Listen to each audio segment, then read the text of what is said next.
Hello and welcome. You're watching This is Exclusive with me, Jaspal Singh. 3 Indians take a flight from Australia, land in Iran and mysteriously disappear thereafter. Tonight we put the focus on what really happened to these 3 Indians. Families make an appeal before the Indian government. All this and much more. This is exclusive, but first let me take you to the headlines we're tracking at this hour. Ketan Kadam is your business partner. Dino, please answer the question. Dino Moria in the frame of Republic TV. So Sentino Moria out there. Is Ketan Kadam is your business partner? Dino, please answer the question. Back-to-back confrontations by Republic TV. Dino Moria ducks, abuses and runs away from our tough questions.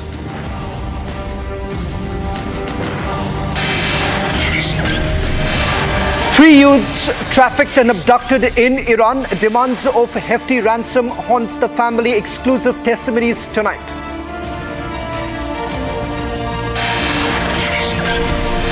Republic speaks to the family of Agniveer Akash Deep, who was denied state honours by Punjab government. Family demands centre's intervention.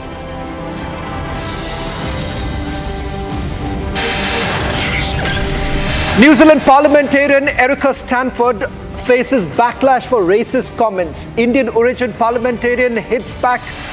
That conversation only on This is Exclusive.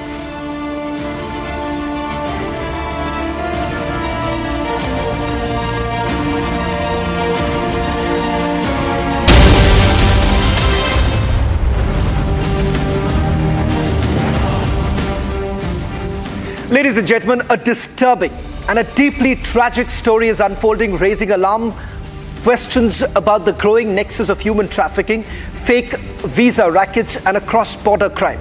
A 23-year-old youth from Punjab's Hoshiarpur, along with 2 others, have been kidnapped in Iran, while allegedly en route to Australia through an illegal immigration network.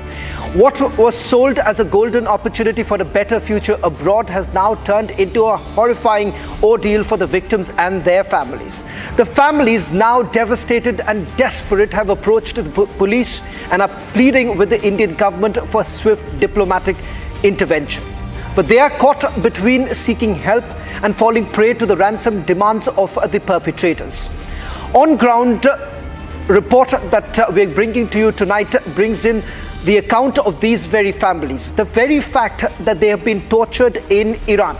For the first time tonight on This is Exclusive, we put out the full testimony of the family members and also the videos of these boys being tortured in Iran. In fact, Republic TV has also reached out to the Iran embassy seeking a response on this entire matter. But first, listen to what the family members had to say.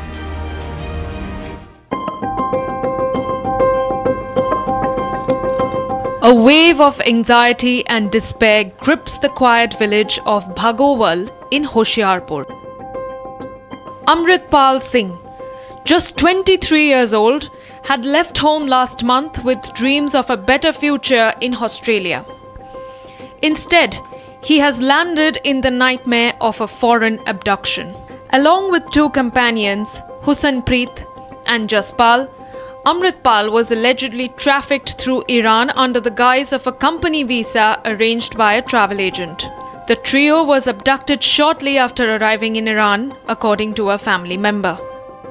हमारे पास complaint आई थी हमारे यहाँ पे गांव पड़ता है, वहाँ पे एक एजेंट है, उसने ऑस्ट्रेलिया के लिए 3 लड़कों को भेजा था।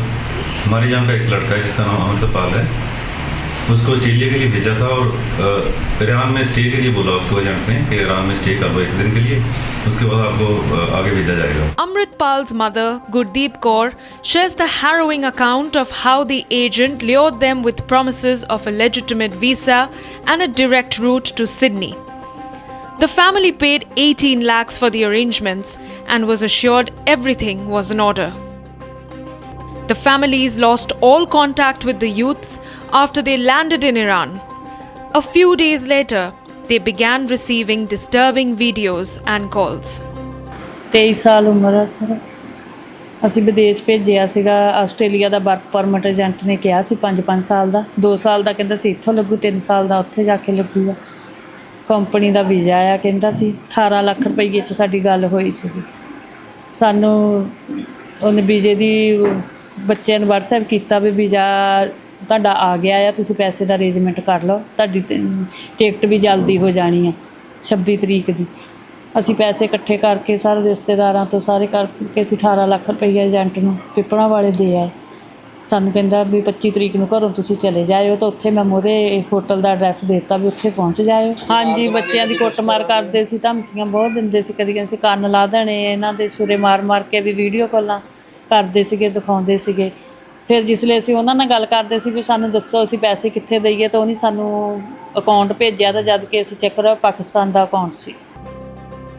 The families have lodged police complaints and authorities are coordinating with central agencies and foreign missions. But the pain at home continues to mount. ਮਈ ਨੂੰ ਫਿਰ ਉਹਨਾਂ ਨੂੰ ਈਰਾਨ ਭੇਜਿਆ ਜੀ। ਈਰਾਨ ਤੋਂ ਬਾਅਦ ਫਿਰ 에어ਪੋਰਟ ਤੋਂ ਬਾਹਰ ਜੋ ਨਿਕਲੇ टैक्सी ड्राइवर ने भी एजेंट के नाल मिल के उन्होंने किडनैप करवाई। को जो वीडियो कॉल आती है उसमें क्या बोल रहे हैं वो यही बोल रहे हैं कि आपने पैसे नहीं दिए हमको दिए, हम इन लोगों को मार देंगे। मेरे पास मैसेज है, उन लोगों ने मैसेज भी किया। किस नंबर पर मैसेज है? हमारे लैपटॉप के नंबर से आया, मेरे बाइक के नंबर से आया। Republic has questioned the embassy of Iran on Amritpal's mysterious disappearance, while the Indian embassy in Iran has taken up the matter with Iranian officials. From dreams of a better future to a fight for survival, to their families dealing with ransom threats. All they hope for now is one thing: their children's safe return. Well, in fact, we have also reached out to the Iran embassy in India, who have now confirmed that they are aware of the kidnapping of 23-year-old Amritpal and two others in Iran. Iranian authorities, in fact, say that they're investigating the matter and updates will be provided as soon as there is a breakthrough. Remember, we've reached out to the Iranian embassy in India seeking a response on this entire issue and whether at all they have taken cognizance of the complaint that has been filed by the family members. In fact, this is a complaint that has been filed with Punjab police. On your screens right now, the first response coming in from the Iran embassy. In fact, the Indian embassy in Tehran has also responded. They have indicated that the family members of the three Indian citizens have already informed the embassy of India. Here in the national capital, my colleague Soumya has also reached out to the Iranian embassy. Soumya, you spoke to the Iranian embassy a short while back. What is it that they have to say on this entire issue? Have they been able to locate where these three people are?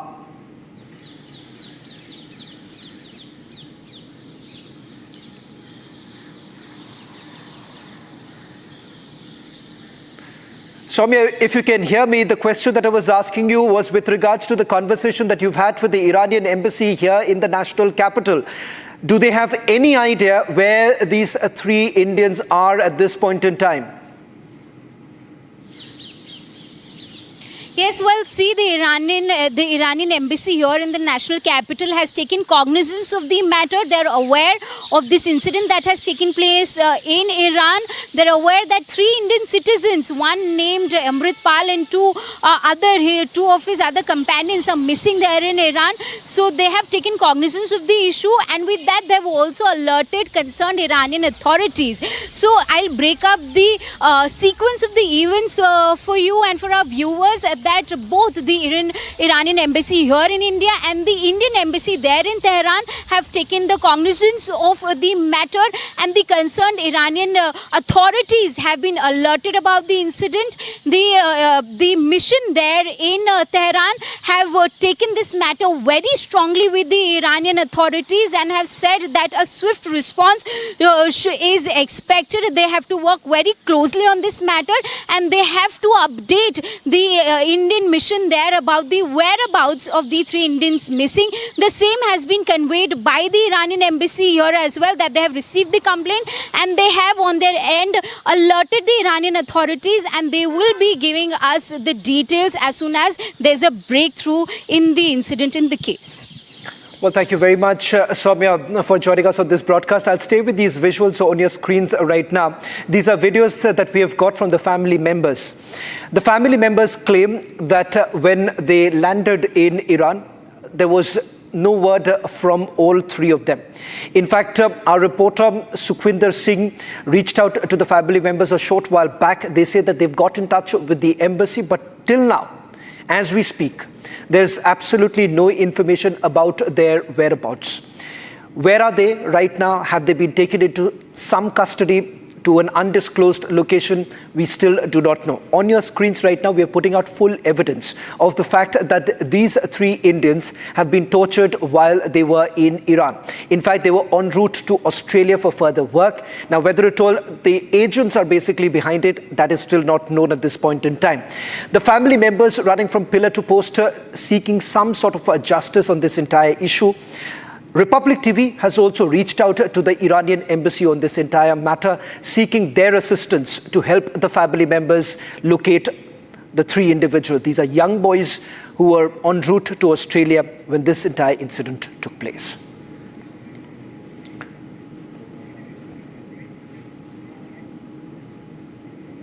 Ladies and gentlemen, a grieving family in Punjab is holding on to not just the memory of their son, but also his ashes, refusing to bid him a final farewell until justice is served and honor is restored. I'm talking about Agniveer Akash Singh, a young soldier from Batala, laid down his life in the line of duty in Jammu and Kashmir on 15th of May. But days after his sacrifice, his family says they've received silence, not solidarity from the Punjab government. There has been no official acknowledgement, no compensation, no tribute from the state. The family's protest is not just a personal act of mourning. It has now become a powerful indictment of how we honor those who wear the uniform. And is the nation truly standing by its defenders? As far as the army is concerned, remember, there has been no official statement that has been put out, but what we are given to understand is that the family members have once again reached out to the state government. Take a look at what the family members had to say a short while back. 20-year-old Agniveer Akash Singh lost his life on 15th May while performing his duty in Jammu. A bullet was hit and he died. It's been around 12 days, but still his ashes has not been immersed. The reason behind is that the Punjab government have not announced any official statement or compensation regarding him. The parents are demanding that he should be given the deserved honor and respect as he has sacrificed his life for the nation.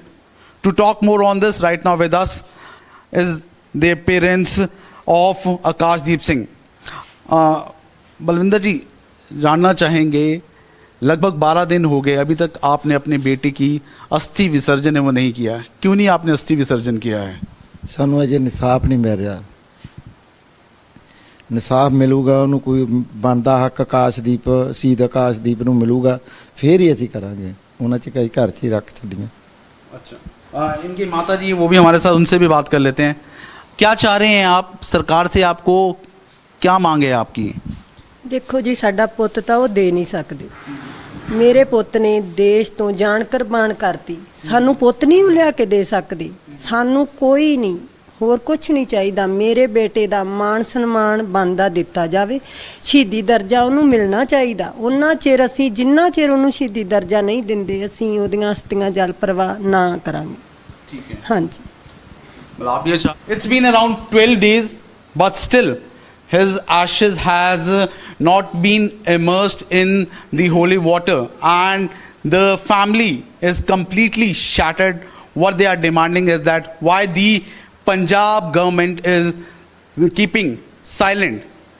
When 2 years before Agniveer died, that time the Man government have given a compensation of 1 crore rupees. But today, why the government is keeping mum? Apart from that, one more question which have been raised by the family is that in the spurious liquor matter in Amritsar, the government have given compensation and have given the job to the one who have lost the life. But here, the one who have given his life to the nation, they have not been given any official compensation or statement from the state government. Ladies and gentlemen, New Zealand's Immigration Minister, Erica Stanford, essentially made a comment a few days ago and has now faced a massive backlash. Erica Stanford, just about a few days ago, said that she does not respond to any emails coming in from Indians, describing emails from Indian nationals seeking immigration advice as quote-unquote akin to spam. Her comments made in response to a query about her email practices have sparked criticism from Indian origin Labour parliamentarian Priyanka Radha Krishnan, who labelled the remarks as careless at best and prejudiced at worst. Radhakrishnan voiced her concern publicly, indicating that such generalizations are inappropriate and potentially harmful. Now, we bring you that statement by Erica Stanford and also what Priyanka Radhakrishnan had to say. On your screens, this was the statement that was made by Erica Stanford and the response that has essentially come in. In fact, ladies and gentlemen, this comes just a day before, where there is a high-level delegation coming in from New Zealand to India. So far, there is no apology really coming in from the immigration minister, only a clarification. A while back, I spoke to Indian origin parliamentarian Radhakrishnan, and this is what she had to say.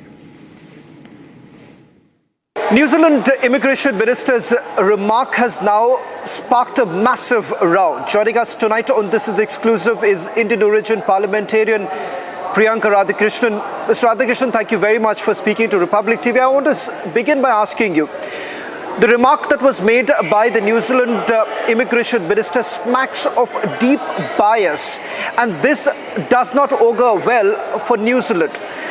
I believe that this has also created a ruckus in the parliament there in New Zealand. Give us a sense of what's really happening. What made the minister make this kind of a remark? Yeah, hi Sean. Thanks for having me on the show. Firstly, this was a remark that the immigration minister made in Parliament here in response to a question that had nothing to do with her response. It was about her use of personal email, which breaches the cabinet manual. And in response to that, she basically said that she gets a large volume of unsolicited emails, particularly from Indians. And I felt that it was unacceptable that a Minister of the Crown would single out an entire ethnicity or people from one country in a response like that, where there was no need to add that particular remark. And what it does here is basically she said that she doesn't respond to those emails and she considers them akin to spam. So writing off an entire group of people, in this case Indians, was unacceptable and unfair, I thought.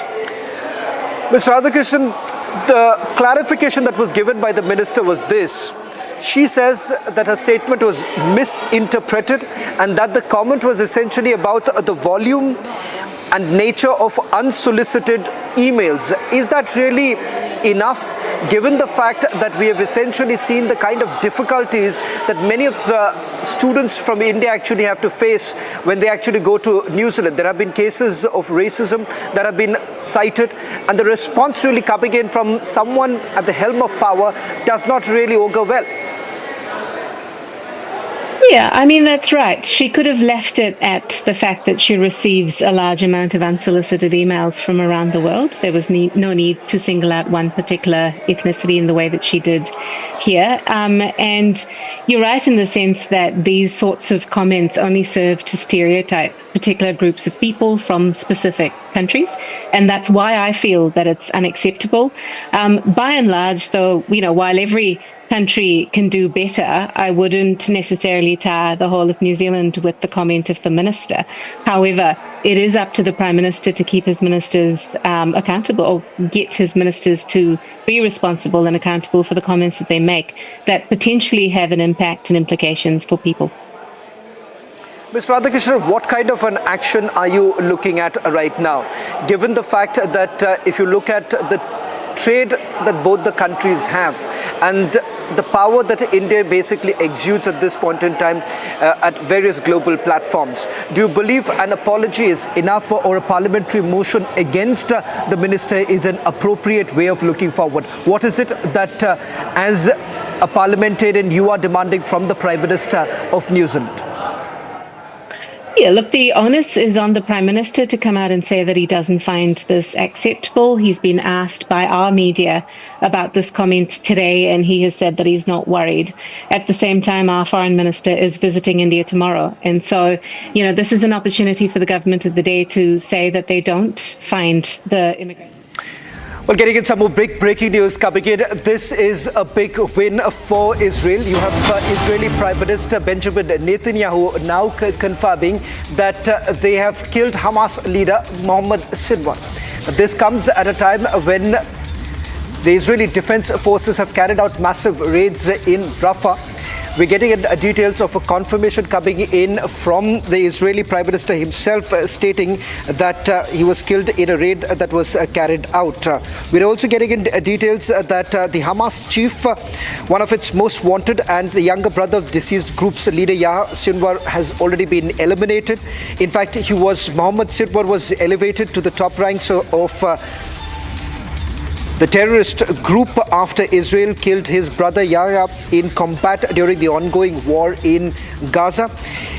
A short while back, you've had Benjamin Netanyahu now confirming that they have had a successful hit. Joining us on the broadcast is our senior executive editor. Abhishek, this is undoubtedly a big win for the Israeli Defense Forces. You've had the Prime Minister now confirming that the Hamas chief has now been eliminated. Are there more details in terms of when was the operation carried out?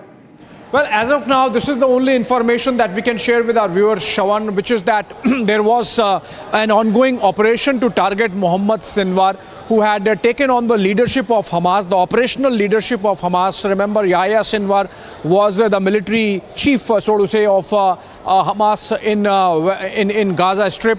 And after his elimination last year, the leadership mantle had gone on to Mohammed Sinwar.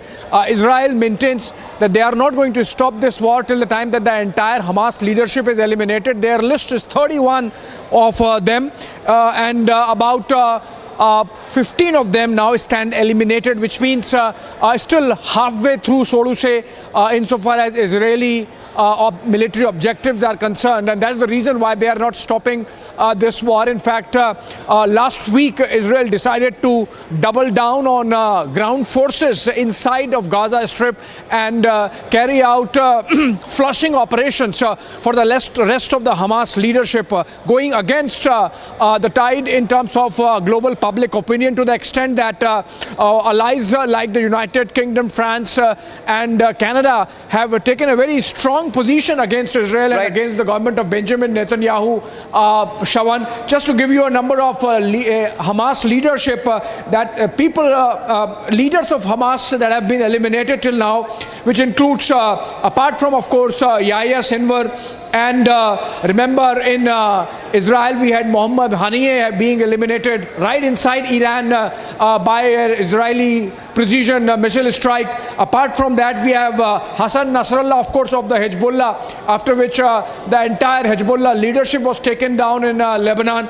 Apart from that, Fatah Sharif, Ali Karki, Nabil Kauk, and as I said, about 15 of Hamas leaders eliminated. Mohammed Sinwar joining those numbers, but that does not still really mean, Shawan, that the war is coming to an end, because as I mentioned, they want to eliminate the entire Hamas leadership. 31 is their count. Until that happens, Israel is not stopping. Well, thank you very much, Abhishek, and that's exactly the message that the Israelis have been sending across. Ladies and gentlemen, I end the show with a story that has been developing in Mumbai. Actor Dino Moria has been questioned by the Mumbai Police's Economic Offences Wing. They suspect that he is directly linked with the prime accused in the Miti River scam. In fact, Republic TV through the day has questioned Dino Moria multiple times, but not once did he respond. In fact, he loses his cool.